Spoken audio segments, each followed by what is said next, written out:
नमस्ते दोस्तों, स्वागत है हमारे चैनल पर। आज हम एक ऐसे ग्लोबल साइकिल की बात करेंगे जो पूरी दुनिया को प्रभावित कर रहा है।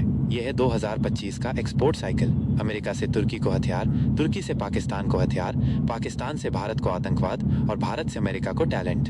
ये चक्र न सिर्फ चौंकाने वाला है, बल्कि ये हमें ये भी समझाता है कि कैसे देश एक दूसरे पर निर्भर हैं और कैसे वो एक दूसरे को प्रभावित करते हैं। हम इस साइकिल को विस्तार से समझेंगे, ताज़ा डेटा और फैक्ट्स के साथ। तो वीडियो को लाइक करें, चैनल को सब्सक्राइब करें और कमेंट में अपनी राय जरूर बताएं। चलिए शुरू करते हैं। सबसे पहले बात करते हैं अमेरिका और तुर्की के रिश्ते की। अमेरिका और तुर्की लंबे समय से सहयोगी रहे हैं, लेकिन हथियारों के निर्यात की बात करें तो हाल के सालों में काफी बदलाव आया है। पहले अमेरिका तुर्की का सबसे बड़ा हथियार सप्लायर था।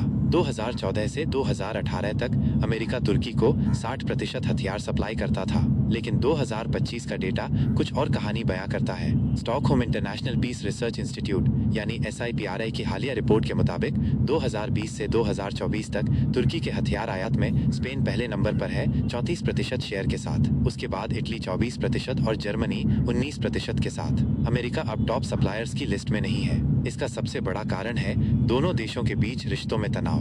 खासकर 2019 में जब तुर्की ने रूस से S-400 एयर डिफेंस सिस्टम खरीदा तो अमेरिका ने तुर्की को F-35 फाइटर जेट्स देने से मना कर दिया। इसके बाद से तुर्की ने अपने हथियारों के आयात को डाइवर्सिफाई करना शुरू कर दिया। स्पेन, इटली और जर्मनी जैसे यूरोपीय देशों की तरफ तुर्की का झुकाव बढ़ा है। लेकिन सवाल ये है कि क्या तुर्की अब पूरी तरह से अमेरिका से दूरी बना लेगा या फिर भविष्य में दोनों देशों के रिश्ते सुधर सकते हैं? आप क्या सोचते हैं? कमेंट में अपनी राय जरूर शेयर करें और अगर आपको ये जानकारी पसंद आई तो वीडियो को लाइक करें।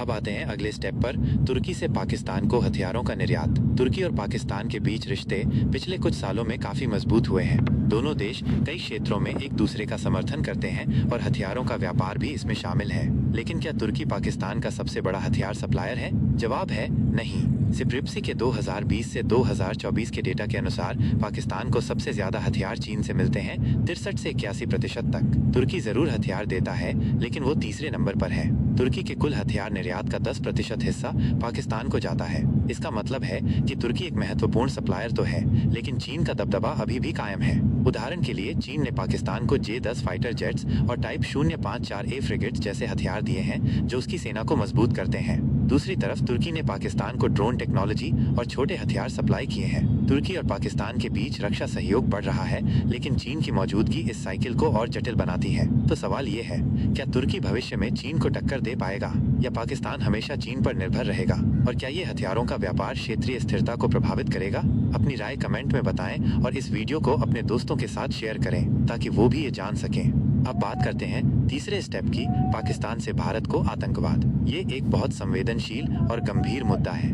भारत और पाकिस्तान के बीच तनाव का इतिहास बहुत पुराना है और आतंकवाद इस तनाव का एक बड़ा कारण रहा है। कई अंतर्राष्ट्रीय रिपोर्ट्स बताती हैं कि भारत में, खासकर जम्मू कश्मीर में होने वाले आतंकी हमलों में पाकिस्तान बेस्ड ग्रुप्स का हाथ होता है। लश्कर-ए-तैयबा और जैश-ए-मोहम्मद जैसे संगठन इसमें शामिल रहे हैं। US स्टेट डिपार्टमेंट की 2021 की एक रिपोर्ट भी इस बात की पुष्टि करती है। इन संगठनों ने कई बड़े हमले किए हैं, जैसे 2008 का मुंबई हमला, जिसमें 160 से ज्यादा लोग मारे गए थे। हाल ही में मई 2025 में कश्मीर में एक आतंकी हमले के बाद भारत ने पाकिस्तान पर मिसाइल स्ट्राइक की, जिससे दोनों देशों के बीच तनाव और बढ़ गया। भारत का कहना है कि पाकिस्तान इन आतंकी संगठनों को सपोर्ट करता है, जबकि पाकिस्तान इन आरोपों को नकारता है। लेकिन ये सिलसिला सालों से चल रहा है। इसके अलावा जम्मू कश्मीर में सीमा पार से होने वाली घुसपैठ भी एक बड़ी समस्या है। भारत ने कई बार इसका जवाब सर्जिकल स्ट्राइक्स और एयर स्ट्राइक से दिया है, जैसे 2016 में उरी हमले के बाद और 2019 में पुलवामा हमले के बाद। लेकिन सवाल ये है कि क्या ये तनाव कभी खत्म होगा? क्या भारत और पाकिस्तान कभी शांति से रह पाएंगे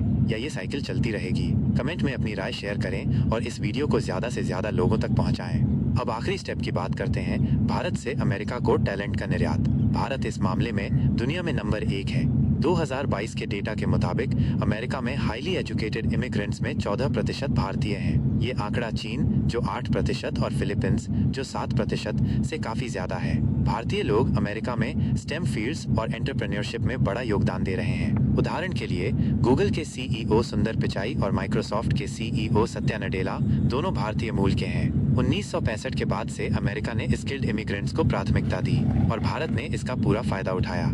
हर साल हजारों भारतीय स्टूडेंट्स अमेरिका जाते हैं, खासकर इंजीनियरिंग और टेक्नोलॉजी की पढ़ाई के लिए। वहाँ से वो H-1B वीजा के जरिए नौकरी पाते हैं और अमेरिका की अर्थव्यवस्था में योगदान देते हैं। लेकिन इस ब्रेन ड्रेन का एक दूसरा पहलू भी है। भारत में स्किल्ड प्रोफेशनल्स की कमी हो रही है क्योंकि सबसे अच्छे दिमाग देश छोड़कर जा रहे हैं। दूसरी तरफ ये भारतीय डायस्पोरा भारत की सॉफ्ट पावर को बढ़ाता है। तो सवाल ये है माइनस, क्या ये ब्रेन ड्रेन भारत के लिए अच्छा है या नुकसानदायक? क्या भारत को अपने टैलेंट को रोकने के लिए कुछ करना चाहिए?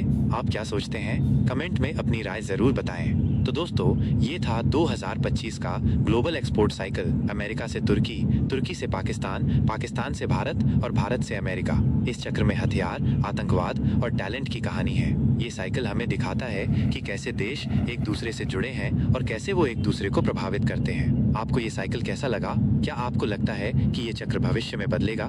कमेंट में अपनी राय जरूर बताएं। अगर आपको वीडियो पसंद आया तो लाइक करें, चैनल को सब्सक्राइब करें और बेल आइकन दबाएं ताकि आपको ऐसे वीडियो मिलते रहें। अपने दोस्तों के साथ शेयर करें और अगले वीडियो में मिलते हैं। धन्यवाद।